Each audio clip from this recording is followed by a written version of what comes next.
మనల్ని రూల్ చేయడానికి కూడా పైన సృష్టి ప్రభుత్వం అనేది ఉంది. గత జన్మల్లో చేసినయన్నీ గోడౌన్‌లో ఉంటాయి. మచ్చుకి 5 తెచ్చుకుంటాం సంచిలో అంతే. ధర్మదేవత ఎన్నో తప్పుల్ని కాస్తది. చూసి, చూసి, చూసి, చూసి ఆ బాధకి, భయానికి విష పదార్థాలు విడుదలవుతాయి ఆ మాంసంలో. చిన్నప్పటి నుంచి తినిపించడం అలవాటు చేయటం మూలంగా అది మహా తప్పు అని మనకు ఆనలేదు ఇన్నాళ్ళు. మనల్ని ఒక స్తంభానికి కట్టేసి మన ముందరే అన్ని చేసేస్తా ఉంటే ఎంత బాధాకరంగా ఉంటుంది. లగ్జరియస్ సిటీ దాన్ని ఏం చేసింది, కాలి బూడిద చేసింది. ధర్మదేవతకి దగ్గరగా కావాలంటే మనం ధ్యాన సాధన అద్భుతంగా చేయాలి. నీ పిల్లలకి అన్నం పెడుతున్నావు, వాళ్ళకు కూడా అంటిస్తున్నావు, వాళ్ళు కూడా అనుభవించాల్సి వస్తుంది. మనం చేసినవన్నీ రికార్డ్ అవుతా ఉంటాయి ఆకాశిక రికార్డులో. అక్కడ సమాధానాలు చెప్పాలి పోయిన తర్వాత. ప్రేమతో ఉన్నావు, కరుణతో ఉన్నావు, జాలి, దయ అనేవి నీ హృదయంలో ఉన్నాయి అనే అర్థం.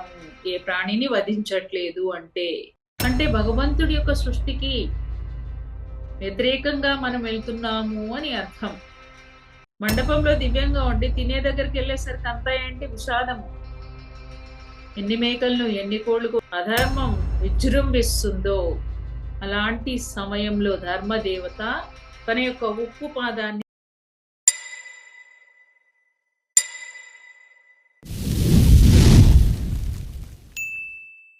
Thank you very much. ఈ వేదికకి ఆహ్వానించినందుకు ధన్యవాదాలు.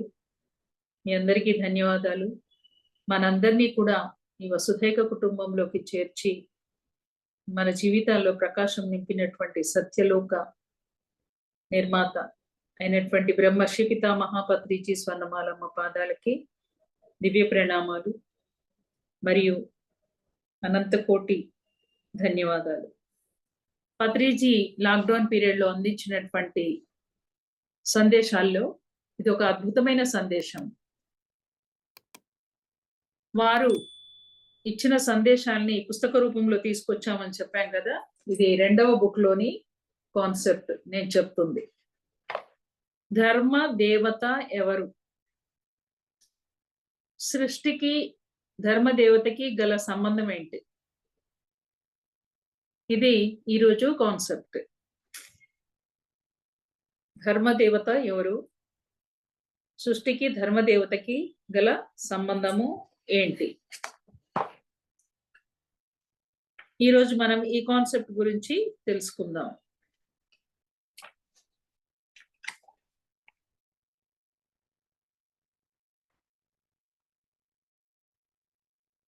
ఈ సృష్టి అంతా కూడా ధర్మంతో నిండి ఉంది, అంటే ధర్మదేవతతో నిండి ఉంది. ధర్మం ఈ సృష్టి అంతా కూడా విలయ తాండవం చేస్తుంది. అంటే అర్థం ఏంటి అంటే ఈ సృష్టిలో ఉన్న ప్రతి జీవి ఆటోమేటిక్గా ధర్మంలోనే వెళ్తుంది.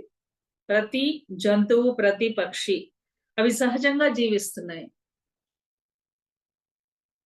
వాటి జాతికి అనుగుణంగా జీవిస్తున్నాయి. ఎలా జీవించాలో కేవలం మానవుడు మాత్రమే గతి తప్పాడు, పట్టాలు దిగిపోయినాడు, అసహజంగా జీవించడం మొదలుపెట్టాడు. అసహజము అంటే ఏంటి అంటే అందరు షర్ట్ బటన్స్ ముందుకు పెట్టుకుంటే వీడు వెనక్కి పెట్టుకుంటాడు అనమాట. అలా అసహజము అంటే. మరి అలా వెనక్కి పెట్టుకుంటే అందరు నవ్వరా? మరి నవ్వుతారు కదా. అలా వెనక్కి పెట్టుకుంటే ఉపయోగం ఏంటి? డబ్బులు వెనకాల నుంచి ఇట్లా తీసుకుంటావా, పెన్ ఇలా పెట్టుకుంటావా? అబ్బా నా చెయ్యి వస్తుంది, నా చెయ్యి వస్తుంది అంటే నొయ్యదా? అసహజంగా ఉంటే నొస్తుంది కదా. మనం అట్లా జీవిస్తున్నాం అనమాట అసహజంగా. అందుకని ప్రతి పనిలో కూడా సరి అయిన విధానం అంటూ ఉంది, ఒక సత్యము అనేది ఉంది. మరి ఆ సత్యాన్ని తెలుసుకున్నప్పుడే ధర్మంగా మనం జీవించగలుగుతాం. సత్యమే తెలియనప్పుడు ధర్మం ఎలా తెలుస్తుంది? అంతే కదండి. సో ఆ సత్యాన్ని మనం తెలుసుకోవాలి.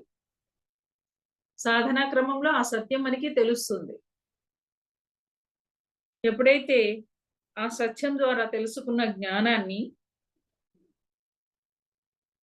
మనం సరియైన విధంగా ఆచరించేటట్లు చేస్తుంది ధర్మదేవత. మనమందరము ధర్మాన్ని సరిగా ఆచరించేటట్లు, ధర్మాచరణ చేసే విధంగా చూసేదే ధర్మదేవత. ఎవరికైతే ధర్మం గురించి తెలుస్తుందో వాళ్ళు ధర్మదేవతగా మారిపోతారు. ధర్మాన్ని ఆచరిస్తూ ఆ ధర్మం పట్ల పూర్తి అవగాహనతో ఉంటారో వారంతా కూడా ధర్మదేవతగా మారిపోతారు ఆటోమేటిక్ గా. ఈ ధర్మం ఎలాంటిది అంటే అధర్మాన్ని కొంతవరకు సహిస్తుందంట. అధర్మాన్ని కొంతవరకు సహిస్తుంది, కొంతవరకు భరిస్తుంది, అవసరమైతే సవరణ చేస్తుంది, సరి చేస్తుంది. ఇంకా చెప్పాలంటే ఆ అధర్మాన్ని ధర్మంగా మార్చేస్తుంది. ఇంకా దాని యొక్క రూపుమాపు, దాని యొక్క రూపురేఖల్ని మార్చేస్తుంది. దాన్ని పూర్తిగా పరిసమాప్తంగా ఆ ధర్మాన్ని ధర్మంగా పరిమార్చేస్తుంది. ధర్మానికి అంత పవర్ ఉందన్నమాట, ధర్మదేవతకి. మరి ఈ ధర్మదేవత అధర్మానికి తెలియచేస్తుంది. ఎంత చేస్తావో చేయి, చూస్తూ ఉంటా. ఎప్పుడైతే నువ్వు మితిమీరుతావో ఊరుకునేది లేదు. శిశుపాలుడికి ఏం జరిగింది? వెంటనే ధర్మదేవత వెంటనే స్పందించదు, టైం ఇస్తుంది వాడికి. ఇంట్లో పిల్లలు తప్పులు చేస్తే తల్లి ఏం చేస్తుంది? టైం ఇస్తుంది, క్షమిస్తుంది. ఒక పనమ్మాయి చిన్న దొంగతనం చేసిందంటే వెంటనే పోలీస్ స్టేషన్కి వెళ్ళి వాడిని పట్టిస్తామా? లేదు. అవకాశం ఇస్తాము, ఇంకోసారి అలాంటి తప్పిదాలు చేయకమ్మా అని. అలా ధర్మదేవత కూడా అధర్మానికి కొంత సమయం ఇస్తుంది. ఓకే, చెయ్యి, ఎంత చేస్తావో చెయ్యి, శృతి మీరిందా స్టాప్ అంటది. ఎనఫ్, ఇంకా చాలు చేసింది. 99 తప్పుల వరకు ఊరుకుంటాను అన్నాడు కృష్ణ పరమాత్ముడు. 100వ తప్పుకి ఏం చేస్తున్నాడు? ఇంకా సుదర్శనాయుధాన్ని విడుదల చేశాడు, శిరస్సును ఖండింపచేశాడు. శిశుపాలుడి శిరస్సుని 99 తిట్లని ఓర్చుకున్నాడు కృష్ణుడు. ధర్మం అలాంటిది, తాను కొంతవరకు భరిస్తుంది, ఓర్చుకుంటుంది, సహిస్తుంది. చివరికి ఏం చేస్తుంది? సవరిస్తుంది, లేదు అంటే హతమార్చేస్తుంది. సో అది ధర్మం యొక్క, ధర్మదేవత యొక్క క్యారెక్టర్. ధర్మదేవత చూస్తుంది మితిమీరిపోయిందా, అతి సర్వత్ర వర్జయేత్. ఎప్పుడైతే శృతి మీరిపోతుందో తన యొక్క పాదాన్ని మోపుతుంది అక్కడ ధర్మదేవత. అలా 2 శ్లోకాలు మనకి గుర్తు రావాలి వెంటనే భగవద్గీతలో. ఎట్లా? పవిత్రానాయ సాధూనాం వినాశాయ చ దుష్కృతాం ధర్మ సంస్థాపనార్థాయ సంభవామి యుగే యుగే. పరిత్రాణాయ సాధూనాం అంటే సాధువుల్ని రక్షించేది ధర్మం. వినాశాయ చ దుష్కృతాం, దుష్టులని శిక్షించేది ధర్మం. సాధువుల్ని రక్షించడానికి వస్తుంది ధర్మం, దుష్టుల్ని శిక్షించడానికి వస్తుంది ధర్మం. ధర్మ సంస్థాపనార్థాయ సంభవామి యుగే యుగే. అణగారిపోయిన ఆ ధర్మాన్ని పునఃస్థాపితం చేయటానికి వస్తుంది ధర్మం. ఎప్పుడెప్పుడు వస్తుంది? ప్రతిరోజు రాదు, యుగే యుగే, యుగానికి ఒకసారి తప్పకుండా వస్తుంది. నువ్వు ప్రతిరోజు రా, ఏం పర్వాలే, చూసుకుంటా నేను, అధర్మాన్ని అంటుంది ధర్మం, ధర్మదేవత. నువ్వు ప్రతిరోజు రా, నేను యుగానికి ఒకసారి వస్తా, వచ్చేం చేస్తా? దుష్ట శిక్షణ శిష్ట రక్షణ. దుష్టులని శిక్షిస్తాను. శిక్షించడం అంటే ఏంటి? అక్కడ వారికి శిక్షణ ఇస్తుంది అనమాట. శిష్ట రక్షణ, సాధువుల్ని రక్షిస్తాను అని తెలియచెప్తుంది. ఇది ధర్మదేవత శ్లోకం. ఎవరు రాశారు? వ్యాస భగవానుడు రాసినటువంటి శ్లోకం. భగవద్గీతలో చెప్పబడినటువంటి శ్లోకం. శ్రీకృష్ణ పరమాత్ముడు ప్రబోధించినటువంటి శ్లోకం. వెరసి ధర్మదేవత శ్లోకం అన్నమాట ఇది. ధర్మదేవత యొక్క క్యారెక్టర్ ని తెలిపే శ్లోకం ఇది. ఎప్పుడెప్పుడు దుష్ట శిక్షణ శిష్ట రక్షణ చేయటానికి ప్రతి యుగములో అవతరిస్తుంది ఆ ధర్మదేవత. మరి మరొక శ్లోకం కూడా ఉంది. అదేంటి అంటే, యథా యథా హి ధర్మస్య గ్లానిర్భవతి భారత అభ్యుత్థానమధర్మస్య తదాత్మానం సృజామ్యహం. ఎప్పుడెప్పుడైతే అధర్మం పెచ్చురేగిపోతుందో, ధర్మం క్షీణిస్తుందో, అధర్మం విజృంభిస్తుందో, అలాంటి సమయంలో ధర్మదేవత తన యొక్క ఉక్కు పాదాన్ని మోపుతుంది. పురాణాల్లో మనం చూసినప్పుడు తెలుస్తుంది ధర్మదేవత ఏ రూపంలో వచ్చింది అనేది. ద్రౌపది వస్త్రాపహరణ సమయంలో శ్రీకృష్ణుడి రూపంలో అడుగు పెడుతుంది ధర్మదేవత. వస్త్రాపహరణ కానివ్వదు, మానభంగం జరగనివ్వదు ధర్మదేవత. వెంటనే వచ్చేస్తుంది శ్రీకృష్ణ పరమాత్ముడి రూపంలో. అలాగే గజేంద్ర మోక్షంలో శ్రీ మహావిష్ణువు రూపంలో వస్తుంది ధర్మదేవత గజేంద్రుణ్ణి రక్షించడానికి. హే నారాయణ అని పిలుస్తాడు గజేంద్రుడు. అలాగే హిరణ్యకశ్యపుడి కుమారుడు ప్రహ్లాదుడు కన్న కొడుకు అని కూడా చూడకుండా అతన్ని మరి వధించడానికి ప్రయత్నం చేస్తాడు, కేవలం నారాయణ మంత్రాన్ని పఠించినందుకే. అప్పుడు లక్ష్మీ నరసింహస్వామి రూపంలో అవతరిస్తుంది ధర్మదేవత. అక్కడున్న అధర్మాన్ని వినాశనం చేస్తుంది. హిరణ్యకశ్యపుణ్ణి ఆ పేగుల్ని ధర్మదేవత ఏం చేస్తుంది? మెడలో వేసుకుంటది. అవునా? ఈ రకంగా పురాణాల్లో చూసినప్పుడు ధర్మదేవత ఎన్ని రకాలుగా వచ్చిందో మనం చూసాం. ఇంకా చెప్పాలి అంటే ఇప్పుడున్న కాలంలో మరి మానవుడు రోజు కోటాను కోట్ల జీవరాశుల్ని వధిస్తున్నాడు, తింటున్నాడు. బలులు మరి చుట్టం వచ్చాడంటే ఖచ్చితంగా బలగం అనే సినిమా చూసారా? మన తెలంగాణ సంస్కృతిని చక్కగా చూపించాడు. కేవలం ఆ ఎముకలు వెయ్యనందుకు ఆ అల్లుడు అలిగిపోతాడు అత్తగారింటికి రాకుండా. ఇక చూసుకోండి సినిమా. అంటే మన వాళ్ళు అంతగా అడిక్ట్ అయిపోయి ఉన్నారు మాంసానికి. అన్ని జీవరాశుల్ని తింటున్నాడు. మాంసము వండకపోతే అక్కడ మర్యాద చేయనట్టే తెలంగాణలో మనకి. అవునా? నీ పప్పుకూడు కోసం రావాలా మీ అబ్బాయి పెళ్లికి అంటారు. పప్పుకూడు కోసం కాదు, మా పిల్లల్ని దీవించడానికి రండి అని చెప్పాలి. సో మా పిల్లల పెళ్ళిళ్ళప్పుడు కూడా అందరూ ఇట్లాగే అన్నారు, మేము కేర్ చేయలేదు. తర్వాత మళ్ళీ వాళ్ళు కూడా అన్నవాళ్ళంతా మళ్ళీ మనల్ని ఫాలో అయ్యారు. అరే ఖర్చుతో కూడుకున్నది ఎందుకు, ఈ పాపకు కూడు మనం వండి మళ్ళీ వాళ్ళకు కూడా అంటించుడు ఎందుకు, ఆ బురదంతా. మరి పెళ్లిళ్ళు వైబ్రేషన్స్ ఎలా ఉండాలి? దివ్యంగా ఉండాలి. మండపంలో దివ్యంగా ఉండి తినే దగ్గరికి వెళ్ళేసరికి అంతా ఏంటి? విషాదము. ఎన్ని మేకలను ఎన్ని కోళ్ళు కోసామో అవి ఎంత ఏడ్చుంటాయో భయానికి. అది ఆ బాధకి భయానికి విష పదార్థాలు విడుదలవుతాయి ఆ మాంసంలో. అది ఎంత ఉడకబట్టినా ఉడకదు కూడా. అందుకని మార్చుకోవాలి మన యొక్క జీవన విధానాన్ని.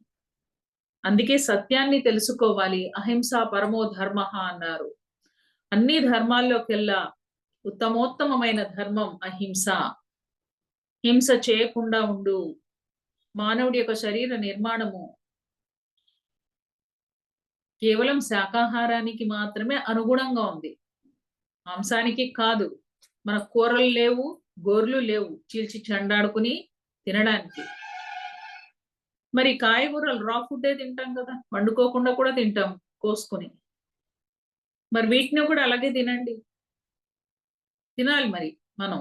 అంతెందుకు, మాంసం తిని టెంపుల్కి వెళ్తామా? వెళ్ళాం కదా. ఎందుకు వెళ్ళరు మరి? అంటే భగవంతుడి యొక్క సృష్టికి వ్యతిరేకంగా మనం వెళ్తున్నాము అని అర్థం. నేను కొత్తగా ధ్యానం చెప్పడానికి ఎవరి దగ్గరికైనా వెళ్ళినప్పుడు ఒకటే ప్రశ్న అడుగుతా, మీరు ధర్మబద్ధంగా జీవిస్తున్నారా అధర్మంగా అంటే అందరు బల్ల కొద్ది చెప్తారు, మేడం మేము ధర్మబద్ధంగా జీవిస్తున్నామండి అంటారు. మరి మీరంతా శాకాహారులేనా అని అడుగుతారు. అప్పుడు నాలుగు కొరుక్కుంటారు. అంటే మనకి చిన్నప్పటి నుంచి తినిపించడం అలవాటు చేయటం మూలంగా అది మహా తప్పు అని మనకి ఆనలేదు ఇన్నాళ్ళు. ఇప్పుడు మరి పత్రి మహారాజ్ వచ్చి, ఎంతో మంది గురువులు వచ్చారు చెప్పారు వెళ్ళారు, కానీ పత్రి మహారాజ్ లాగా మనకి తెలియచెప్పలేదు. ఆయన కేవలం అహింసాయుతమైన భూమాత సాక్షాత్కారం కోసమే వచ్చారు.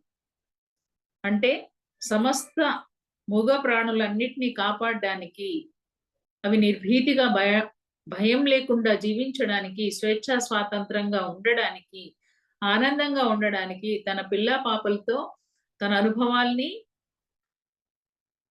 ఆ జంతు పరిణామ క్రమంలో అవి పూర్తిగా అనుభవించడానికి తాను కంకణం కట్టుకున్నారు పత్రి మహారాజ్.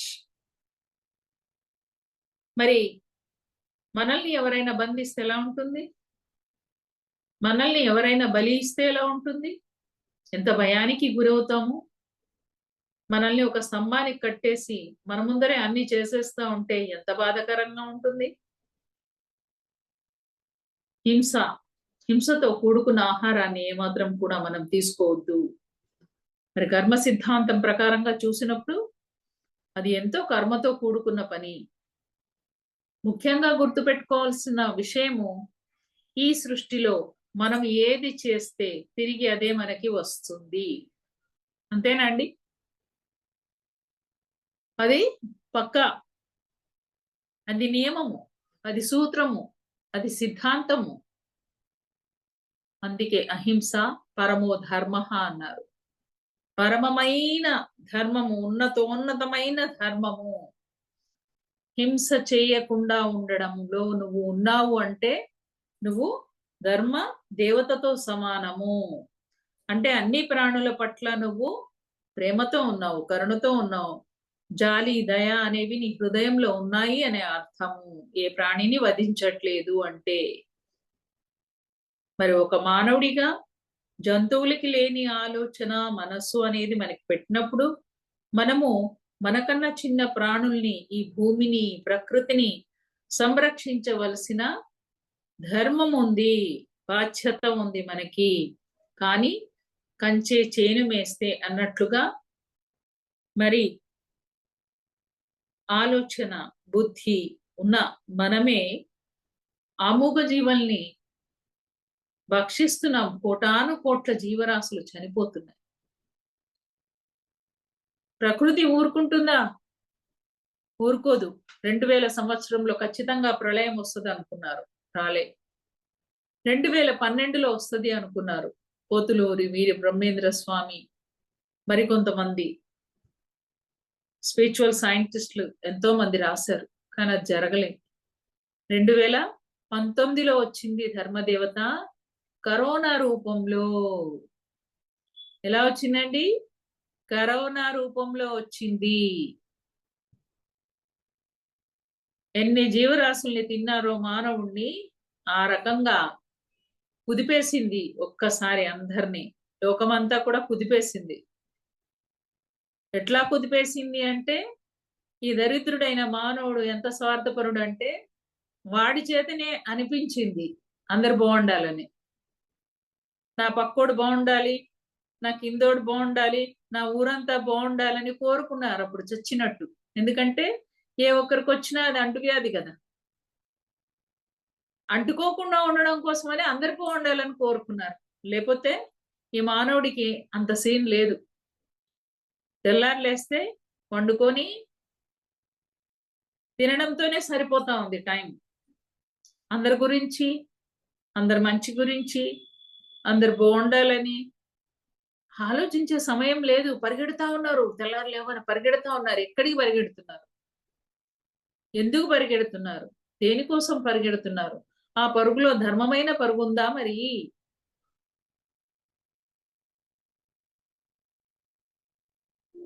ధర్మబద్ధంగా సంపాదించుకుంటున్నామా మరి? ఉదయం లేస్తే ప్రతి క్షణం నువ్వు ధర్మంతో ఉన్నావా చూసుకోవాలి. ప్రతీది కూడా ధర్మాచరణలో ఉండాలి.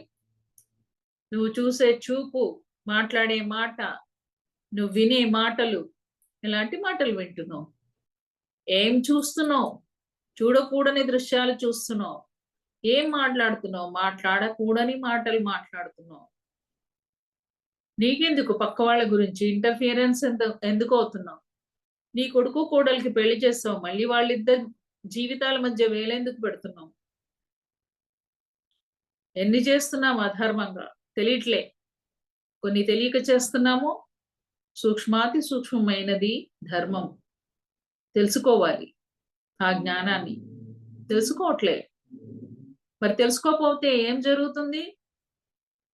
మనం చేసినవన్నీ రికార్డ్ అవుతా ఉంటాయి ఆకాశిక రికార్డులో.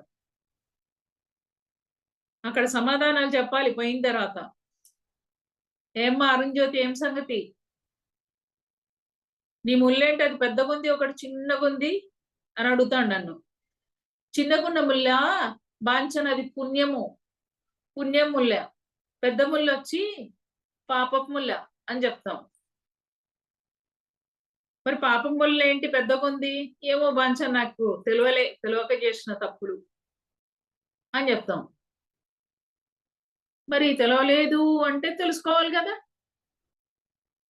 ఏది ధర్మం, ఏది అధర్మం, ఏది చేయకూడదండి, ఏది చెయ్యొచ్చు, ఎలా చూడాలి, ఎలా మాట్లాడాలి, ఎలా వినాలి, ఎలా కూర్చోవాలి, ఎలా ఉండాలి, ఎలా వండాలి, ఏమి తినాలి, ఏమి తినకూడదు, ఎప్పుడు మాట్లాడాలి, ఎప్పుడు మాట్లాడకూడదు, ఎంత మాట్లాడాలి, ఎంత మాట్లాడకూడదు, ఎక్కడ మౌనంగా ఉండాలి, ఎక్కడ కోపంగా ఉండాలి, ఇవన్నీ ఎప్పుడు తెలుస్తాయి? బుద్ధి వికసించినప్పుడు ఆ జ్ఞానము మనకి అందుతుంది. మరి బుద్ధి వికసించినప్పుడు ఆ జ్ఞానం అందాలి కదా. అందాలి అంటే ఏం చేయాలి? సాధన చేయాలి. సో మనలందరినీ కూడా ఆ రకంగా ధర్మాచరణ చేసేటట్లు చేస్తుంది ధర్మదేవత. మరి ఈ ధర్మదేవత కరోనా రూపంలో వచ్చి అందరినీ కుదిపేసింది. చాలా మంది అనుకుంటాం, అరే ఈ జన్మలో వాడు ఏం తప్పులు చేయలేదు కదా, పైపొచ్చి ఎన్నో దాన ధర్మాలు చేశాడు, ఆయనకు కరోనా రావడం ఏంటి అనుకుంటాం. గత జన్మల్లో చేసినవి ఉంటాయిగా, అది మనకు తెలీదు. గత జన్మల్లో చేసినవన్నీ గోడంలో ఉంటాయి. మచ్చుకి 5 తెచ్చుకుంటాం సంచిలో, అంతే. ఆ 5టికే ఒక జన్మ అయిపోతుంది, కింద మీద అయిపోతుంది ప్రాణం. సంచిత కర్మలు అంటారు వాటిని. సంచిత కర్మలు, ప్రారబ్ధ కర్మలు, ఆగామి కర్మలు, 3 రకాల కర్మలు. మరి ఈ కర్మల్ని అనుభవించాలి కదా. మనం చేసుకున్న వాటికి, మన జీవితానికి మనమే సృష్టికర్తలం. నువ్వు మంచి చేస్తే నీ జీవితానికి ఏమొస్తుంది? తిరిగి విశ్వం నుంచి మంచి వస్తుంది. నువ్వు ప్రేమ ఇస్తే ప్రేమే వస్తుంది. నువ్వు హింస ఇస్తే హింసనే వస్తుంది. సో వెరసి మన జీవితానికి డైరెక్టర్ ఎవరు? మనమే. స్క్రిప్ట్ రైటర్ ఎవరు?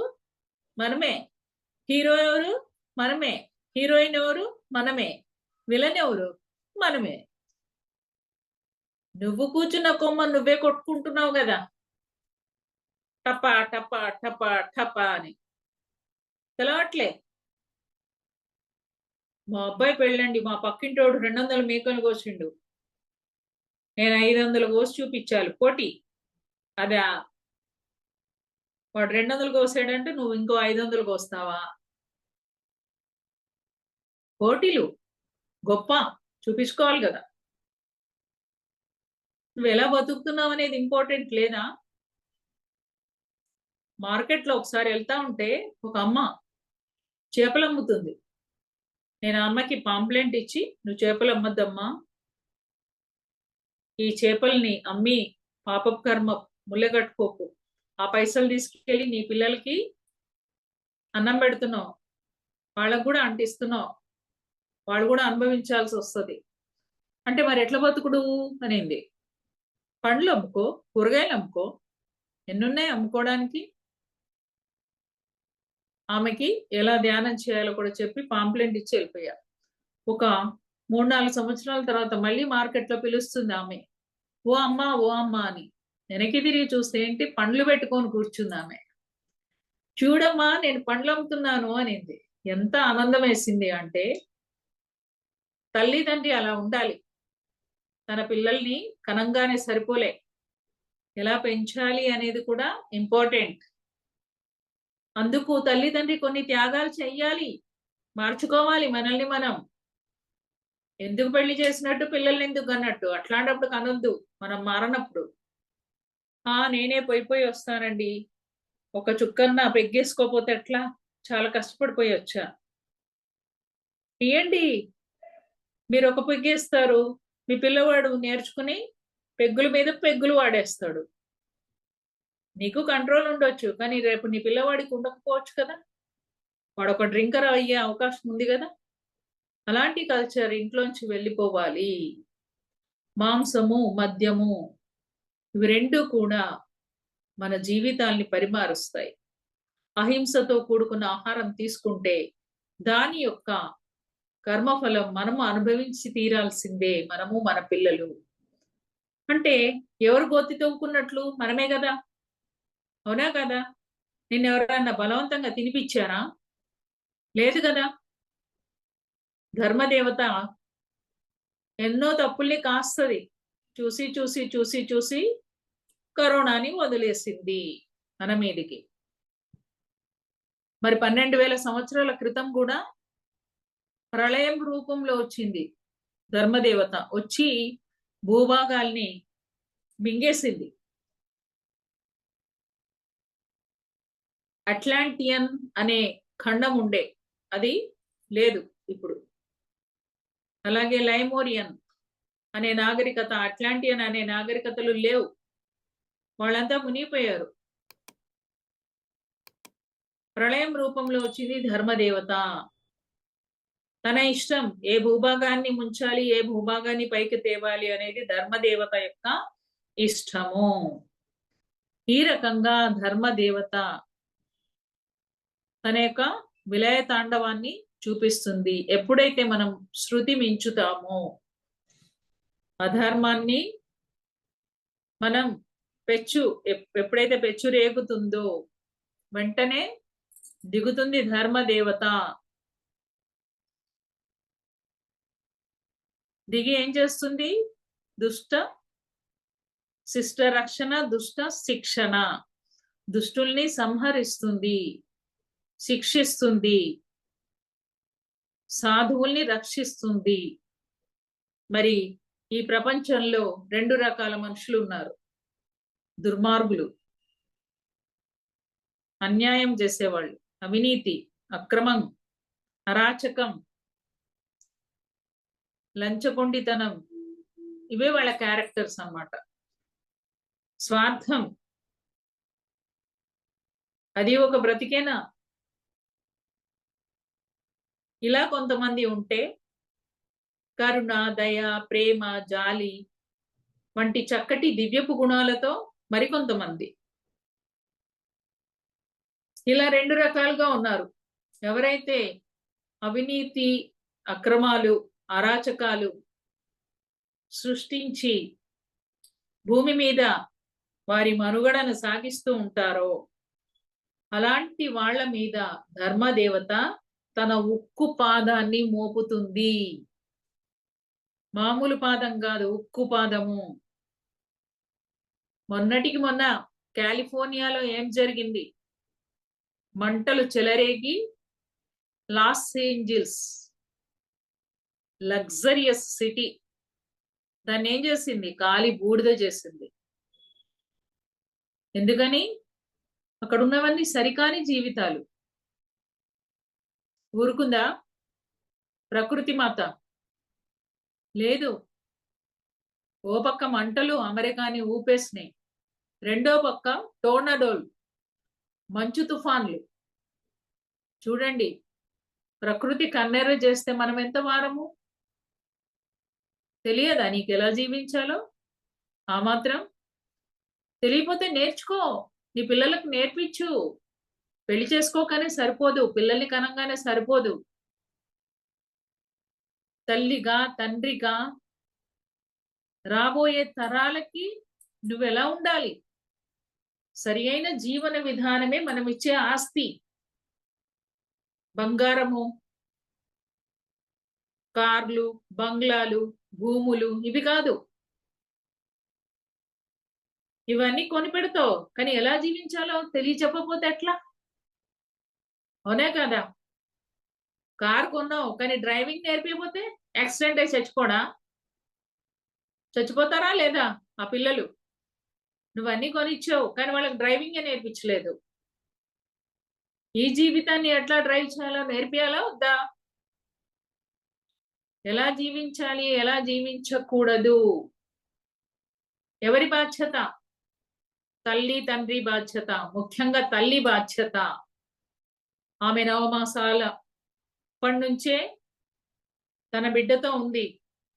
గర్భంలో ఉన్నప్పుడు నేర్పించాల్సినవి కూడా ఎన్నో ఉంటాయి.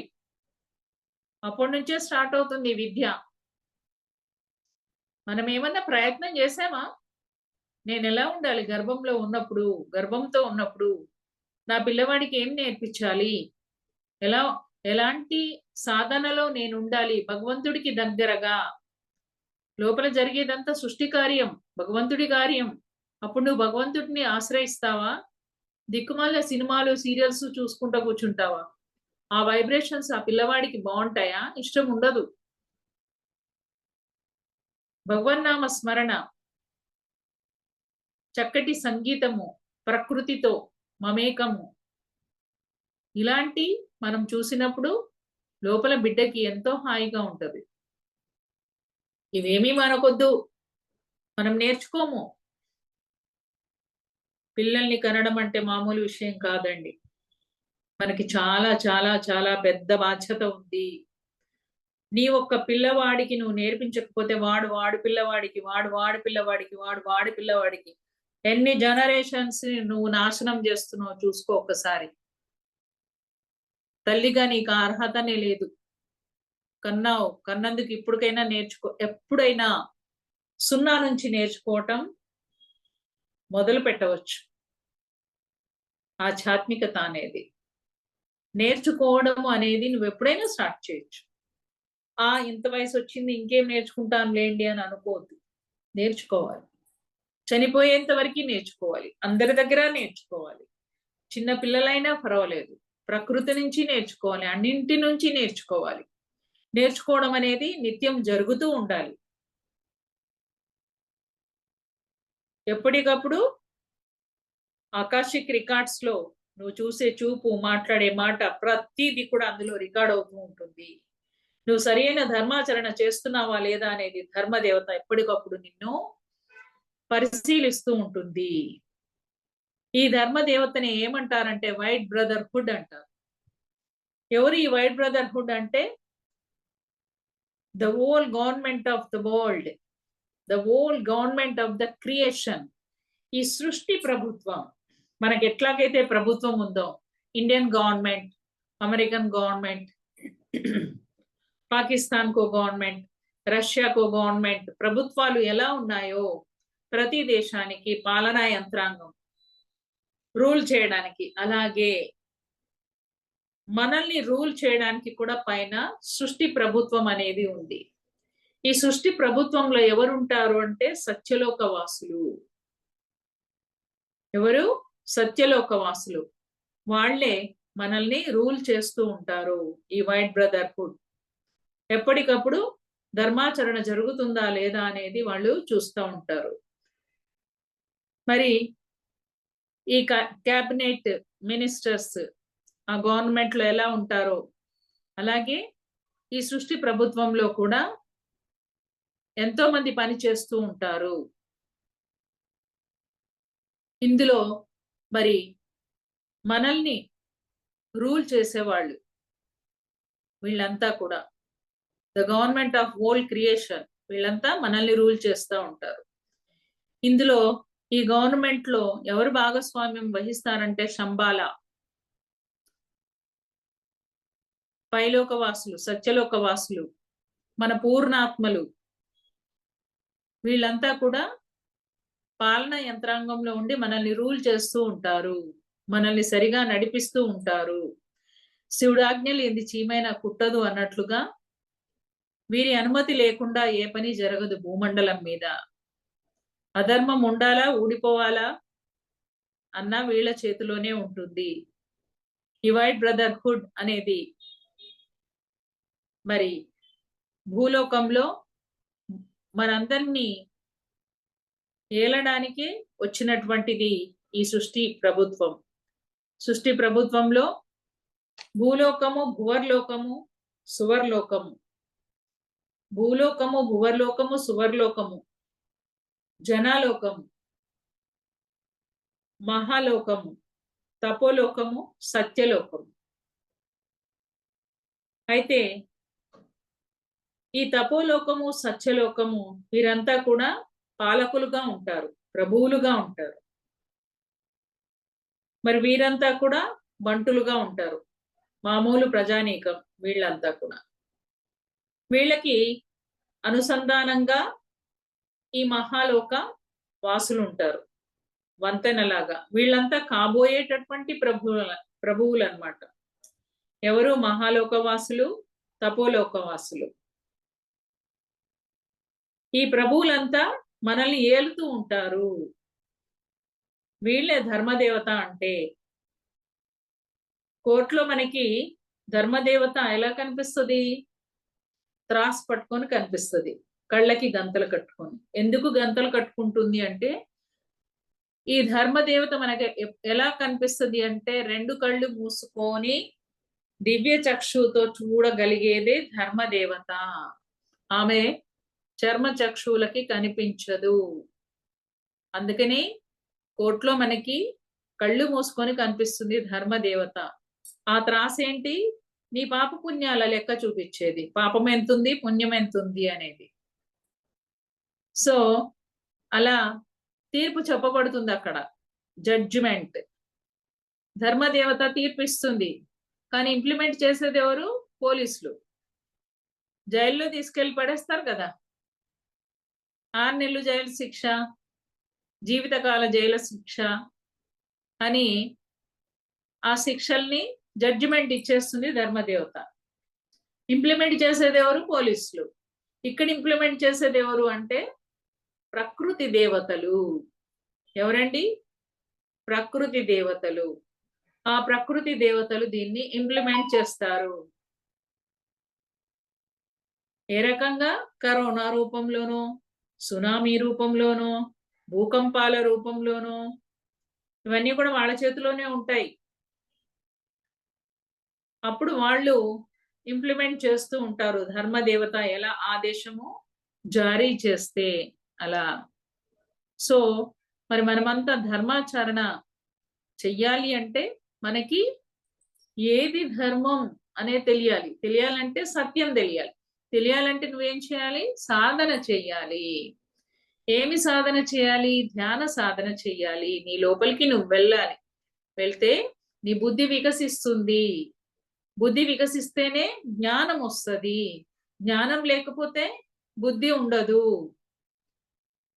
ఏం చేయాలో ఏం చేయొద్దో తెలియదు, ఏం తినాలో తెలియదు, ఎంత మాట్లాడాలో తెలియదు, మినిమం కటసి అనేది కూడా తెలియదు. ఇంగిత జ్ఞానమే ఉండదు మనకి. ఫస్ట్ సార్ ఏం చెప్తారంటే, ఆధ్యాత్మికత అంటే ఇంగిత జ్ఞానము, అది ఉండాలి ఫస్ట్. కామన్ సెన్స్ ఇంగిత జ్ఞానం అంటే. ఇద్దరు మాట్లాడుతుంటే వెళ్ళి మూడో వాళ్ళు మాట్లాడొచ్చా? వాళ్ళు ఆగిన తర్వాత మాట్లాడతారా? లేకపోతే వెళ్ళి మాట్లాడతారా? బడా బడా ఎక్స్‌క్యూజ్ మీ అని అనుమతి అడిగి మాట్లాడాలి కదా! మాట్లాడొచ్చా అని మాట్లాడాలి అడిగి. అది పద్ధతి. ఎవరైనా సరే ఇంటర్ఫియరెన్స్ కాకూడదు అనుమతి లేకుండా. అది కామన్ సెన్స్. అలాంటి ఇంగిత జ్ఞానాలు ఎన్నో. అదెప్పుడొస్తుంది? బుద్ధి వికసిస్తే. ఆ బుద్ధి వికసించినప్పుడే నువ్వు ఇంగిత జ్ఞానాన్ని తెలుసుకుంటావు. జ్ఞానాన్ని తెలుసుకుంటావు. బుద్ధి వికసించి ఎలా ఉండాలి, ఉండకూడదు అనే ధర్మాచరణలో ఉంటాం అప్పుడు మనం పూర్తిగా. మరి అది జరగాలి. జరగాలి అంటే మనకిచ్చిన సాధనలు మనం పూర్తి చేయాలి. సాధన సరిగా చేస్తున్నామా లేదా చూసుకోవాలి. చూడండి, సృష్టికి ధర్మదేవతకి సంబంధం. ఈ సృష్టిలో ఒక సునామీ రావాలన్నా, ఒక ప్రళయం రావాలన్నా ఎవరి చేతిలో ఉంది? ధర్మదేవత. ఎక్కడెక్కడైతే అధర్మం పెచ్చురేగుతుందో, శృతి మించి లయ తప్పుతుందో, ఒక పాటలో శృతి మించితే ఆ పాట ఎలా ఉంటుంది? వినసొంపుగా ఉంటుందా? లయ తప్పితే ఆ పాట వినసొంపుగా ఉంటుందా? కర్ణ కఠోరంగా ఉంటుంది. అలాగే ఈ ధర్మం కూడా శృతి మించిన, లయ తప్పిన ప్రకృతి మాత ఊరుకోదు. ఆ ప్రకృతి దేవతలు ఊరుకోరు.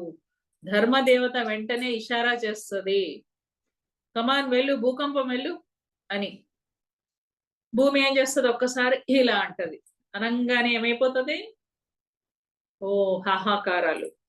అప్పుడు దాకా మనం చేసిన ఏదో పనులు ఏమీ గుర్తురావు. అప్పుడు దేవుడు గుర్తొస్తాడు. హే పరమాత్మ, హే పరమాత్మ అని. ఏదో పనులు చేసినప్పుడు దేవుడు గుర్తురాలే. బలులు ఇచ్చావు కదా బాగానే. తోటి వాడిని మర్డర్ చేసి వాడి భూమి లాక్కున్నావు కదా. ఆహారంలో విష పదార్థాలు కలిపావు కదా. కుర్కురేలో కుర్కురే తిని ఒక అమ్మాయి, ఒక పాప చనిపోయిందంట. వీడియోలో చూపించారు వాట్సాప్ లో. ఎందుకు అంటే ఆ కుర్కురేను ప్రిజర్వ్ చేయడానికి కలిపిన రసాయన పదార్థంలో ప్రమాదకరమైనటువంటి విషధాతు ఉంది. చూపించారు మైక్రోస్కోప్ లో. ఎంత బ్యాక్టీరియా ఉంది అంటే ఆ అమ్మాయి ప్రాణాన్ని హరించేసింది. ఇలాంటివా తల్లి తండ్రి కొనిపెట్టేది? ఫస్ట్ నేర్చుకోవాల్సింది ఏంటంటే, తల్లి యూట్యూబ్ లో చూసి వంట ఎట్లా చేయాలో నేర్చుకోండి. ఆ కుర్కురేలో ఇంట్లోనే మీరే తయారు చేసి ఇవ్వండి. పానీ పానీపూరి అని బయటికెళ్ళి తింటా ఉంటారు. వాడి చేతులు కూడా కడుక్కోడు, అందులో ముంచి ఇస్తా ఉంటాడు. ఆ బ్యాక్టీరియా ఎంత ఈత కొడతా ఉంటది. అవన్నీ ఎక్కడ పోతాయి? కడుపులోకి వెళ్ళిపోతాయి. మోషన్స్, డైరియా, దారుణమైన జబ్బులు వస్తాయి. తల్లులు వంటలు వండడం నేర్చుకోండి. ఆ పిల్లల్ని బయట తిననీయకుండా మీరే తయారు చేయండి అన్ని. బర్గర్లు, పిజ్జాలు, కేకులు నేర్చుకోవాలి. పిల్లల్ని కాపాడుకోవాలి అంటే కష్టపడాలి మరి. వాళ్ళు తింటా ఉంటే అంతకన్నా తృప్తి ఏముంటుంది? ఎంత ఆనందం! మా అమ్మ చేసింది మా కోసం అని చెప్తారు. ఇలాంటి సంస్కృతిని చిన్నప్పటి నుంచే అలవాటు చేయాలి. బయట తినకూడదు అనే రూల్ పిల్లలకి అలవాటు చిన్నప్పుడే చేసేయాలి. బయట ఏమీ తినడానికి లేదు. ఇంట్లోనే తినాలి. కింద కూర్చొని తినాలి. చేతులతో తినాలి. చక్కగా పంచభూతాల ఎనర్జీ వస్తుంది. ముందు మనమే చేయంగా. పిల్లలు వచ్చేసరికి టీవీ సీరియల్స్ లో ఉంటారు. పాపం మా పిల్లలు వచ్చి రాని ముద్దు ముద్దు మాటలతో అమ్మ మా స్కూల్లో వాళ్ళు ఆగ్రా, సినిమా చూడనీయుడు, టీవీ సీరియల్స్ చూడనీయుడు, అట్లా పోయి ఆడుకోపో. వాడు పోయిపోయే వచ్చాడు. వాడి గురించి ఏం పట్టించుకోమా? పిల్లల కన్నా ఎక్కువ సీరియల్స్. క్షమించరాని నేరం తల్లిది. పిల్లవాడి ఇంటికి వచ్చాడంటే మొత్తం ఫోకస్ అంతా పిల్లల మీదే ఉండాలి. ఇంకో వైపు ఉండొద్దు. తల్లి పాత్ర అది. గుర్తుపెట్టుకోండి. చాలా అమోఘమైన పాత్ర అది. పురుషుడితో పోల్చుకోవడానికి లేదు. నేను నీతో సమానం అనడానికి లేదు. పురుషుడి కన్నా ఇంకెక్కువ ఉన్నాయి మనకి క్వాలిటీస్. నువ్వు ఒక సృష్టి చేస్తున్నావు అంటే ఎన్ని క్వాలిటీస్ నీలో ఉండాలా? నీ ద్వారా సృష్టి జరుగుతుంది అంటే చాలా క్వాలిటీస్ ఇచ్చాడు భగవంతుడు నీకు. సో తల్లి యొక్క పాత్ర అమోఘమైనది. ఆమె అమ్మమ్మ, నానమ్మ అయినా గానీ చూసుకుంటది పిల్లల్ని. మనవళ్ళని, మనవరాళ్ళని. అంత బాధ్యతాయుతంగా ఉంటుంది స్త్రీ. ఉంటదా? ఉండదా అండి? అలాగని పురుషుడికి లేదు అని కాదు. స్త్రీ పిల్లలకి దగ్గరగా ఉంటుంది కాబట్టి బాధ్యత నేర్చుకోవాలి ప్రతీది కూడా. సో వైట్ బ్రదర్హుడ్ ఏం చేస్తుంది? ఎక్కడైతే అధర్మం పెచ్చురేగుతుందో తన యొక్క ఉక్కు పాదాన్ని మోపుతుంది. కాబట్టి మనమంతా ఎలా ఉండాలి? ధర్మాచరణలో ఉండాలి. ఉండాలి అంటే సాధనలో ఉండాలి. బుద్ధి జ్ఞానం నేర్చుకోవాలి. నేర్చుకోకపోతే ఏమవుతుంది? సరికాని జీవన విధానాన్ని మనం జీవిస్తాము.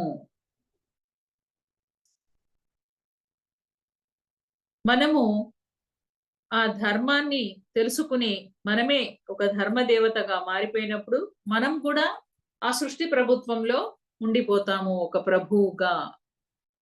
మనమందరం అలా మారిపోతాము. అంత సీన్ ఉంది మనకి. ఏదోలే, ఏం చేస్తాంలే, నా వల్ల ఏమవుతుందిలే అనుకుంటే ఏమి కాదు. మరి ఏమవుతుంది మన వల్ల? నువ్వు ప్రయత్నమే చేయలే కదా. పిల్లల ముందు తల్లి తండ్రి ఎలా ఉండాలంటే హిమాలయాలంత ఎత్తు ఉండాలి. అమ్మ అనగానే వాడికి గొప్ప, వెనకాల సపోర్ట్. నాన్న అనగానే ఇంకా పెద్ద సపోర్ట్. బయట నుంచి వస్తాడు నాన్న, అన్ని విషయాలు తెలుస్తాయి నాన్నకి. అట్లా ఉండాలి తల్లి తండ్రి. వాళ్ళంటే అంత నమ్మకం ఉండాలి పిల్లలకి. అంత విశ్వాసం కలిగే విధంగా తల్లిదండ్రి ఉండాలి. సాధన ప్రక్రియ జరగాలి ఉదయం లేవగానే. ఒరే ధ్యానం అంటే మంచిదంటారో, కుషోరో అని చెప్పి వాడిని కుదేసి కూర్చోబెట్టి నువ్వు టీవీ కాడికి పోయి చూడడం కాదు. వాళ్ళు లేవగానే మీరు ధ్యానంలో ఉంటూ కనిపించాలి. మిమ్మల్ని చూసి పిల్లవాళ్ళు వచ్చి ఆటోమేటిక్ గా కూర్చోవాలి. అది మనం ఇవ్వగలిగే సంస్కృతి. వాడి బుద్ధి వికసిస్తుంది. ఏది మంచి ఏది చెడు అనేది వాడే స్వయం తెలుసుకుంటాడు. అదే అప్పో దీపో భవ. ఎలా ఉండాలి, ఎలా ఉండకూడదు, ఎలాంటి వాళ్ళతో ఫ్రెండ్షిప్ చేయాలి, ఎలాంటి వాళ్ళతో చేయకూడదు. అవతలోడి వైబ్రేషన్స్ వీడికి తెలిసిపోతాయి. పిల్లలు దైవంతో సమానం. అన్ని సిద్ధులు వచ్చేస్తాయి వాళ్ళకి. ఈయన సరైన ఫ్రెండ్ కాదు, అవతల వాళ్ళు సరైన వాళ్ళు కాదు. ఆడపిల్లల మీద ఎన్నో అఘాయిత్యాలు జరుగుతున్నాయి. ఆడపిల్లల్ని బయటికి పంపించడానికి భయపడుతున్నారు తల్లిదండ్రులు. ధ్యానం నేర్పిస్తే వాళ్ళ యొక్క ఆలోచన విధానమే మారిపోతుంది. వాళ్ళు హయ్యర్ ఫ్రీక్వెన్సీలోకి వెళ్తారు. వెళ్ళినప్పుడు హయ్యర్ ఫ్రీక్వెన్సీ సంఘటనలే వాళ్ళు ఆకర్షిస్తారు. ఇలాంటి సంఘటనలు జరగవు వాళ్ళకి. ఆ భయాలు ఉండవు. ఆ దృష్టికోణమే ఉండదు. ఎప్పుడు కూడా గుర్తుపెట్టుకోండి, మనం ఏది ఆకర్షిస్తే అదే జరుగుతుంది. నువ్వు ఆ భయంతో ఉంటే ఆ భయం ఖచ్చితంగా జరిగి తీరుతుంది. ధ్యానం చేసేవాళ్ళు ఆ భయాల్లో ఉండరు. వాళ్ళ ఫ్రీక్వెన్సీ మారిపోతుంది, విశాలమవుతుంది. హృదయం, ఆలోచన లోక కళ్యాణం వైపు ఉంటుంది ఆ దృష్టి. అలాంటి వాళ్ళు ఎప్పుడు కూడా ఆ సృష్టి కాపాడుతూ ఉంటుంది. మరి మన పిల్లల్ని ఆ దిశగా పంపించుదామా? ఏ దిశ వైపు పంపించుదాం? మన చేతిలో ఉంది తల్లిదండ్రిగా. ధర్మదేవత సిద్ధంగా ఉంది నీకు సహాయం చేయడానికి. ఎవరైతే ధ్యాన సాధన పర్ఫెక్ట్ గా చేస్తారో ధర్మదేవత ఎదురు చూస్తూ ఉంటుంది, ఎవరు వస్తారు నా దగ్గరికి, ఎవరు వస్తారు అని. వారంతా ధర్మదేవతకి దగ్గరగా వెళ్తూ ఉంటారు. సాధన చేసేవాళ్ళు, సేవలో ఉన్నవాళ్ళు. ఎలాంటి సాధన చేయాలి, నేర్చుకోవాలి, నేర్పించాలి. ధ్యాన సాధన ఉండాలి, సజ్జన సాంగత్యం, స్వాధ్యాయం, సేవ. చేసినప్పుడు మాత్రమే ఆ ధర్మదేవత మనకి దగ్గరగా ఉంటుంది. మనము ఏమి సృష్టి చేస్తే అది మనకి ఇస్తుంది. ధర్మో రక్షతి రక్షిత. నువ్వు ధర్మాన్ని రక్షిస్తే ఆ ధర్మదేవత నిన్ను రక్షిస్తుంది. నువ్వు అధర్మాన్ని రక్షిస్తే ఆ అధర్మము నిన్ను భక్షిస్తుంది. సో ధర్మదేవతకి దగ్గరగా కావాలంటే మనం ధ్యాన సాధన అద్భుతంగా చేయాలి. ధ్యాన ప్రచారం అద్భుతంగా చేయాలి. ధ్యాన సాధన అద్భుతంగా చేయటం వల్ల బుద్ధి వికసించి జ్ఞానం పెరుగుతుంది.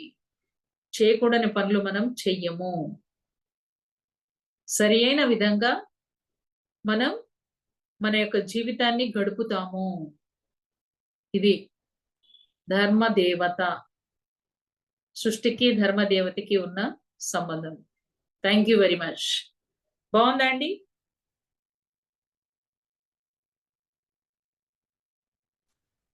చాలా బాగుంది మేడం. Thank you. సార్కి చెప్పుకోవాలి మనమంతా థ్యాంక్స్ అని కదా. అవును మేడం, అవును మేడం. పిల్లల గురించి, పిల్లల పెంపకం గురించి, ధర్మదేవత గురించి చాలా బాగా వివరించారు మేడం. మరి పిల్లలు మనకి ముఖ్యం. రాబోయే తరాలు వాళ్ళ గురించి ఆలోచించకపోతే ఎట్లా? మనం ఏది చేసినా పిల్లల్ని దృష్టిలో పెట్టుకొని. పిల్లలు మనకు వచ్చిన తర్వాత తల్లిదండ్రి ఇద్దరు ఫోకస్ పిల్లల మీద ఉన్నారు. ఆటోమేటిక్ గా అయిపోతుంది. ఏ పని చేసినా పిల్లల్ని దృష్టిలో పెట్టుకొని చేయాలి. మేమంతా పండగలకి కలుస్తాం అత్తగారింట్లో, ఆడపడుచులు మేము అంతా కలిసినప్పుడు ఇష్టారాజ్యంగా వండుకొని తిందామని మిగతా వాళ్ళు అన్నప్పుడు అట్లా కాదు. పిల్లలకి ఏమి ఇష్టం అది కనుక్కోవాలి. పిల్లలు ఎంత చప్పగా తింటారు అది తెలుసుకోవాలి. తెలుసుకొని వాళ్ళ ప్రకారంగా మన వంటలు ఉండాలి. నాకు కారం మసాలా లేకపోతే ఇష్టం ఉండదు. ఇష్టం ఉండదు ఏంటి? తగ్గు, త్యాగం చేయి పిల్లల కోసం. ఎవరి కోసం కావాలి? వాళ్ళ ఎంటర్టైన్మెంటే చూసుకోవాలి, మన ఎంటర్టైన్మెంట్ కాదు. ఏదైనా పిల్లల్ని దృష్టిలో పెట్టుకునే మనం పని చేసినప్పుడు పిల్లలకి కూడా అవును మా పట్ల ఎంత ఏకాగ్రతతో ఎంత ఇంట్రెస్ట్ తో ఉన్నారు, మేము కూడా అట్లా ఉండాలి అని వాళ్ళని వాళ్ళు కూడా చక్కగా సవరించుకుంటూ ఉంటారు. సరి అయిన విధంగా ఎదుగుతూ ఉంటారు. చక్కగా చెక్కుకుంటారు వారి యొక్క శిల్పాన్ని. అది నేర్పిస్తాం కదా మనం. ధ్యానం అంత కాన్ఫిడెన్స్ వాళ్ళలో డెవలప్ అవుతుంది.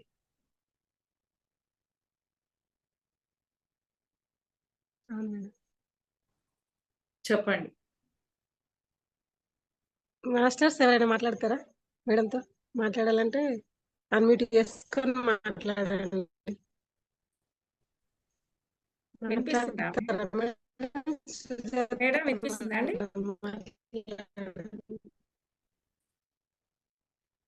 వినిపిస్తుందా అండి? ఎవరు మాట్లాడుతున్నారు? వాయిస్ బ్రేక్ అయింది. వినబడుతుంది. సుజాత అండి. మేడం వినిపిస్తుందా? వినిపిస్తుంది మేడం. వినిపిస్తుందా అండి? సుజాత గారు వినిపిస్తుంది. నమస్కారం అండి మేడం. నమస్తే మేడం. ఆత్మబంధువులందరికీ నమస్కారం అండి. ఇవాళ చాలా బాగా చెప్పారండి. సృష్టి ధర్మాలు, ధర్మదేవత, ఇవన్నీ చాలా బాగా చెప్పారు. ఏంటంటే అన్ని జీవులు, సృష్టిలో అన్ని జీవులు ధర్మంగానే జీవిస్తున్నాయి, మానవులు మాత్రమే అధర్మంగా జీవిస్తున్నారు అని చెప్పారండి. చాలా బాగుంది. నిజంగా చాలా అధర్మంగానే జీవిస్తున్నారు. ఈ జీవహింస ఇదంతా చేసేది మానవులే. మానవులు ఇంత జీవహింస చేస్తున్నారు, అది కర్మ అవుతుందని వాళ్ళు తెలుసుకోలేకపోతున్నారు. చెప్పినా కానీ అర్థం చేసుకోలేని పరిస్థితిలో ఉన్నారు. అది మనం ఎంతో చెప్తాము, చెప్పినా కానీ అర్థం అసలు చెప్పడానికి కూడా ముందు ధైర్యం ఉండాలండి. మనకి విత్తనాలు ఇచ్చారు, అయిపోతే ఎట్లా సార్ అని మనకు అట్లా అవుతుంది. అయినా కానీ మనం ధైర్యంగా చెప్పాలి. మొహమాటాలు చాలా మందికి. మొహమాటాలు వాళ్ళు వినరండి. అది వేసావా అండి? నువ్వు విత్తనాలు నీకు ఇచ్చిన విత్తనాలు వేసావా? వేలే. అంతే కదండి. వర్షం వచ్చే సమయానికి ఆ భూమిలో ఆ విత్తనాలు లేకపోతే నువ్వు వేస్ట్.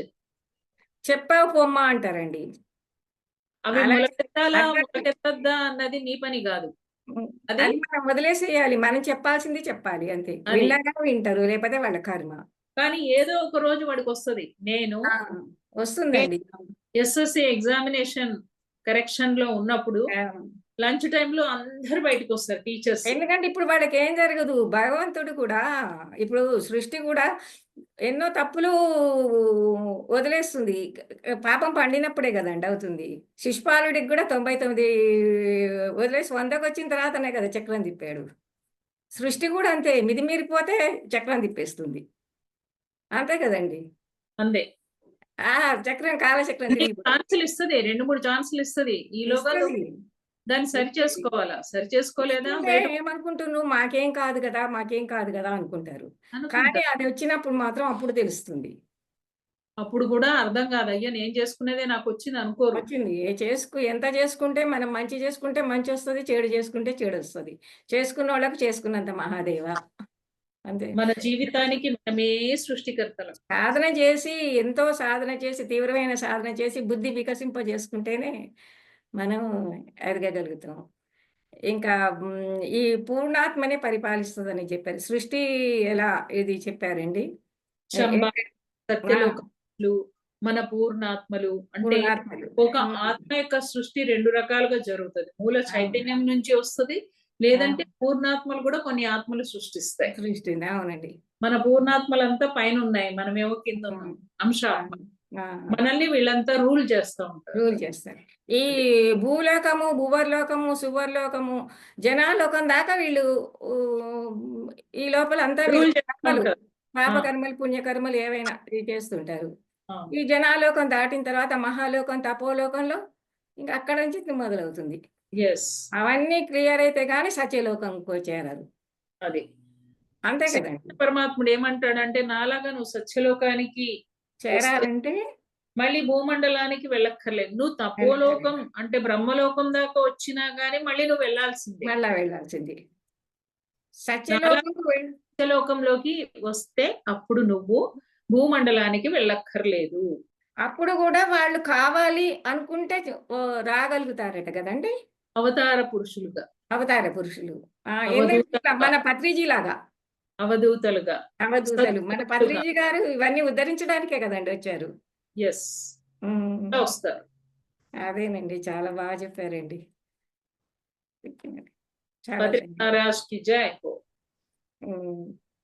ధన్యవాదాలు. పవన్ సార్ మాట్లాడతారు. ఇంకెవరైనా మాట్లాడతారా? పవన్ సార్ మాట్లాడండి. నమస్కారం మేడం. అయ్యా నమస్తే. ఏ ఊరు sir? Madam Karimnagar madam. Very good madam. ధర్మదేవత ఎవరు, సృష్టికి ధర్మదేవతకి గల సంబంధం ఏంటి అనేది చాలా బాగా చెప్పారు మేడం. అయితే అంటే ఎవరైతే ధర్మాన్ని పాటిస్తారో వారే ధర్మదేవత అవుతారు. అది నిజంగా అవును మేడం. ఆ ధర్మాన్ని కూడా ధర్మంగా మారుస్తుంది అనేది చాలా బాగా చెప్పారు మేడం. అంటే దేవత ఎంత మంచిదో మేడం. సహిస్తదంట అధర్మాన్ని కొంతవరకు. మేడం. సవరిస్తదంట కొంతవరకు. అవును మేడం, చాలా బాగా చెప్పారు. అంటే ధర్మదేవత ఏ విధంగా వస్తుంది అంటే కరోనా రూపంలో వచ్చింది ధర్మదేవత అనేది చాలా గొప్ప చెప్పారు మేడం. అది నిజంగా అందరు తిట్టుకున్నారు మేడం. కరోనా మహమ్మారి కానీ అదంతా మనం చేపట్టే ఆ దేవత వచ్చింది, ధర్మదేవత అని ఎవరికి తెలియదు.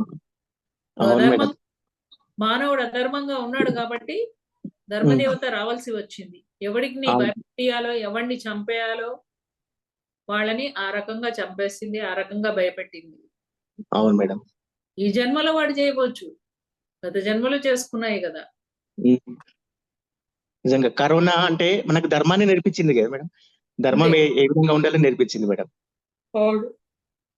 ఎంత అంటే మీరు అన్నట్టుగా బయట ఫుడ్ అవాయిడ్ చేయడము, కేవలం ఇంటిలో చేసుకున్న భోజనం మాత్రమే తిన్నారు ఆ రోజులలో. ఆ కరోనా ఉన్న టైంలో అందరు కూడా ఇంట్లో వంట రాని వాళ్ళు కూడా నేర్చుకొని మరి చేసుకుని ఎవడి వంట వాడే చేసుకున్నాడు మేడం. ఇంటి దగ్గర ఉండి అవును అందరినీ మేడం. కలిపేసింది కరోనా ఒక రకంగా. అవును మేడం. ఇంకా అంటే పిల్లల విషయంలో కూడా మీరు టీచరా మేడం? అవును. అదే మేడం. ఎందుకంటే ఒక అంటే పదే పదే పిల్లల విషయం చెప్పిరంటే ఆ ఆలోచనలంతా పిల్లలకు మీరు బోధిస్తుంటారు కాబట్టి ఇప్పుడు ఒక ఇద్దరు ఉన్న పిల్లలకే ఒక తల్లి అంటే హడావిడి అంటే మార్నింగ్ స్కూల్కి వెళ్ళే టైంలో వీళ్ళకి నేను ఎంత చేస్తున్నా అని హడావిడి పడుతుంది. అటువంటిది మీరు క్లాస్ రూమ్ లో అంత మందిని కంట్రోల్ చేస్తూ వాళ్ళ ఒక్కొక్కరి మనస్తత్వాలను గమనిస్తూ ఏ విధంగా ఉంటున్నారు అంటే చిన్న పిల్లలు మాటల్లో కూడా వాళ్ళ తల్లిదండ్రుల ఇంట్లో స్ట్రెస్ వల్ల కూడా వాళ్ళు కొంత వాళ్ళ ముఖం తెలుస్తూ ఉంటది. ఇంట్లో తల్లిదండ్రులు చేసే ఒక ఏదైతే మంచి చెడు అనేటివి అనేది ఆ పిల్లల మేడం. ద్వారా కట్టపడుతుంది. అవును మేడం. అటువంటిది మీరు చాలా అంటే పిల్లలు చూసిరు కాబట్టి అది నిజమే మేడం. నేను స్కూల్ టీచర్ని కాకపోయినప్పుడు కూడా నేను నా మేడం. పిల్లల మీద ఫోకస్ చేశాను. ఆ, అందరు మేడం. పిల్లల మీద ఎక్కువ ఉండేది నాకు. ఎందుకంటే మేడం. నేను స్కూల్లో ఉన్నప్పుడు, నేను ఒక పిల్లగా ఉన్నప్పుడు, విద్యార్థిగా ఉన్నప్పుడు నేను చాలా మేడం. ఫేస్ చేశాను. అప్పుడు అనిపించింది ఎందుకు ఈ టీచర్లు ఇట్లా ఉన్నారు, ఈ అమ్మా నాన్న అట్లా ఉన్నారు, ఆ పెద్దవాళ్ళు ఇట్లా ఉన్నారు అని అనుకునేదాన్ని బాగా. మేబీ ఆ ప్రభావం నా మీద పడి ఉండవచ్చు. అవును మేడం. చాలా బాగుంది madam session. Thank you madam. Thank you madam. Padma madam మాట్లాడతారా?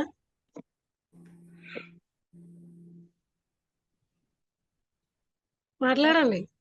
నమస్తే అమ్మ. అమ్మ నమస్తే.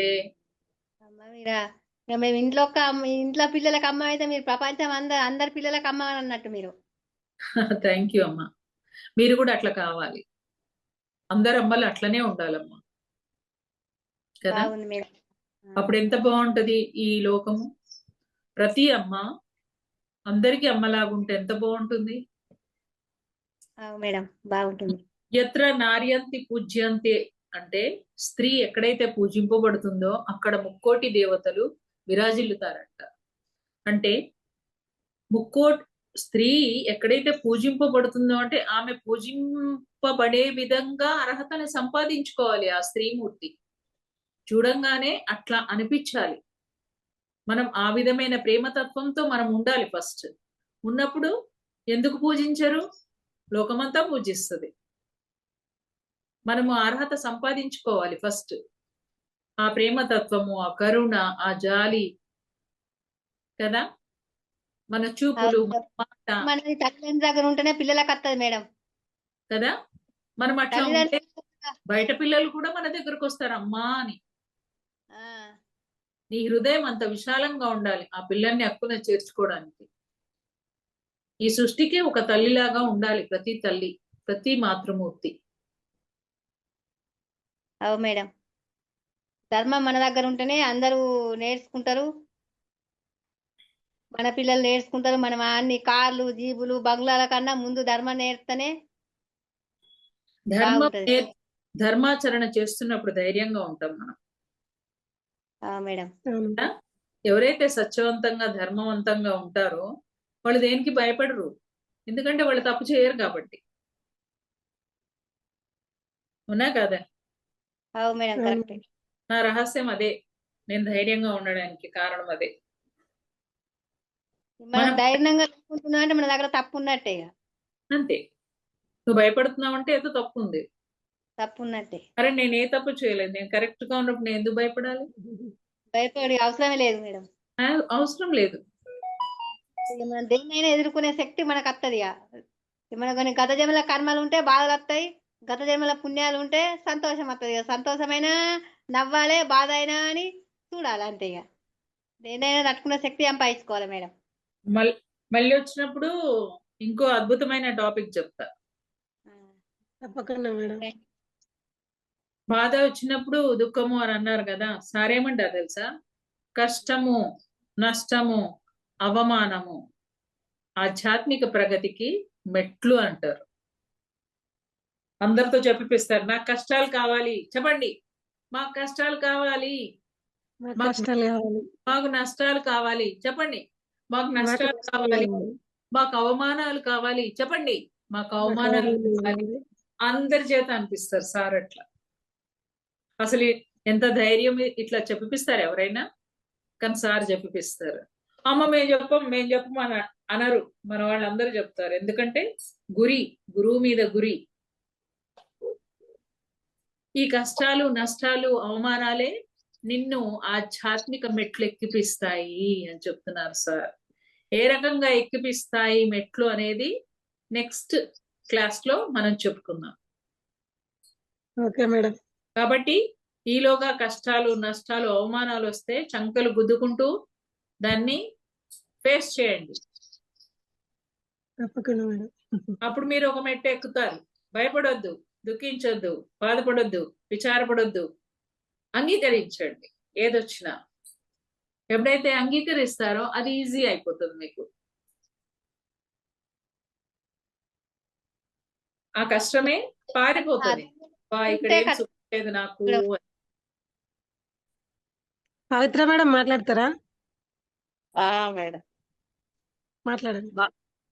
బాగా చెప్పారు మేడం. Thank you. ఎక్కడ మీరు? పేగడపల్లి మేడం, పెగడపల్లి. జిందాబాద్. కాళశ్రాంపూర్ మండలం. కాలో శ్రీరాంపూర్. Very good. ఎప్పుడు మీ క్లాస్ వస్తుందా అని ఎదురు చూస్తాను నేను. అవునా? బాగా చెప్పారు మేడం. పిల్లల్ని ఎట్లా చూసుకోవాలి, ఏ పద్ధతులు ఉండాలి, వాళ్ళకు మనం ధ్యానం చేయడం వల్ల వాళ్ళు కూడా నేర్చుకుంటారు చిన్నప్పటి నుండి అని బాగా చెప్పారు మేడం. ఆ ధ్యానం వాళ్ళని నిత్యం రక్షిస్తుందమ్మా. అవును మేడం. మరి అట్లాంటి ధ్యానాన్ని మనం నేర్పించకపోతే మనం ఎందుకు తల్లే చెప్పండి? నువ్వు ఎప్పుడు అవును మేడం. అయితే ఒక విషయం మేడం, ఇది ధ్యానం వల్ల దుఃఖం వచ్చినా బాధ వచ్చినా తట్టుకోగలుగుతారని చెప్పారు కదా. అవును. అది మాత్రం రియాలిటీగా నేను అనుభవించిన మేడం. మొన్న రీసెంట్ గా మా బావగారు చనిపోయారు.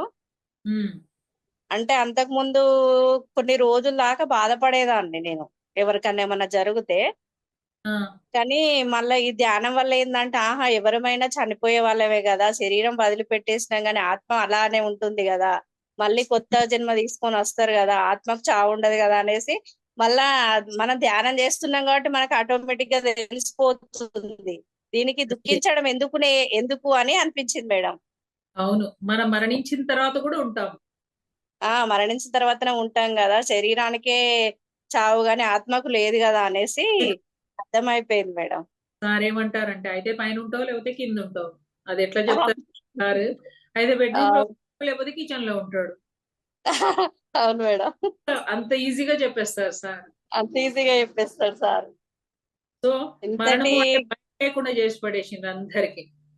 అవును మేడం. మరణం అంటే కూడా పెద్దగా భయం అనిపిస్తలేదు ధ్యానం చేసినప్పటి నుండి కదా. అవును మేడం. కావచ్చు, ఇంకో శరీరం ఎత్తుతాం అంతే. మళ్ళీ పురోగమనమే.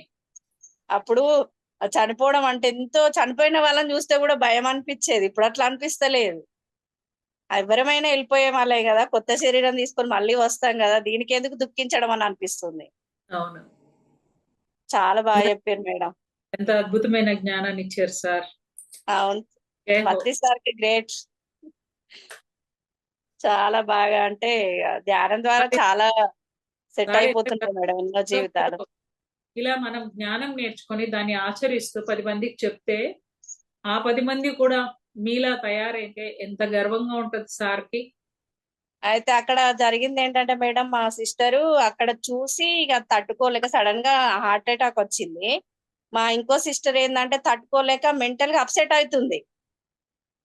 అప్సెట్ అయితే నేను ఇట్లా చెప్పిన, నేను ధ్యానం చేయడం వల్ల ఇట్లా మారినా, ఎంత చూసినా గానీ నాకు ఏమనిపిస్తలేదు, మళ్ళీ తర్వాత ఒక్క రోజులనే సెట్ అయిపోతుంది, ఒక గంటలనే సెట్ అయిపోతున్నా, దాన్ని మర్చిపోతున్నా అక్క, నువ్వు ఇట్లా నేర్చుకో అని కొన్ని మన ధ్యానానికి సంబంధించిన అన్నీ పెట్టేసిన ఆమెకి.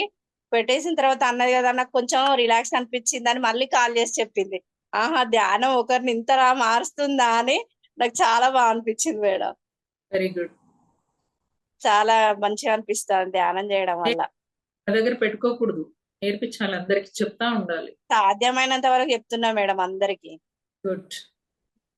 Thank you madam. ఇంతటి జ్ఞానాన్ని ప్రసాదించిన మీకు, పత్రి సార్కి మీకు ధన్యవాదాలు మేడం.